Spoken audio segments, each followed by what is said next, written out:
Hey everyone, so today I'm going to show you how to generate creative writing with Perplexity AI.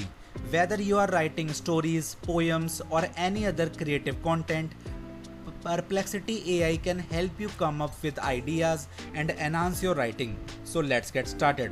First of all, visit the Perplexity AI website at perplexity.ai and sign up for an API key if you have not already.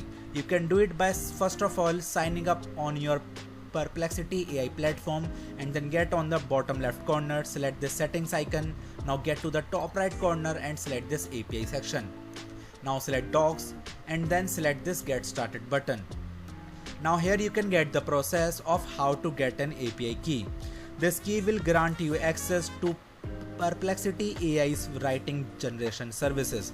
Next, set up your development environment. Make sure you have the necessary libraries and dependencies installed to interact with the Perplexity AI API. Now prepare a prompt or initial text for your creative writing. This could be a sentence, a paragraph or just a few keywords to guide Perplexity AI in generating content. Integrate the Perplexity AI API into your application by configuring it to the send your prompt or initial text for creative writing generation.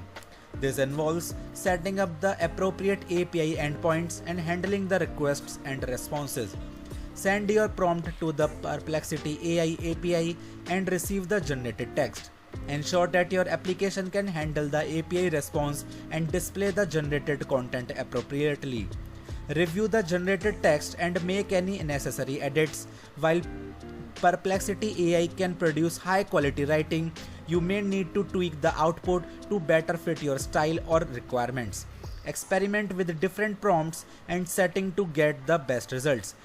Perplexity AI's creativity can be influenced by the input it receives. So don't hesitate to try various approaches. And that's it. By following these steps, you can generate creative writing with Perplexity AI, making your writing process more fun and efficient. If you found this tutorial helpful, please give it a thumbs up and subscribe for more tips. Thanks for watching and see you next time.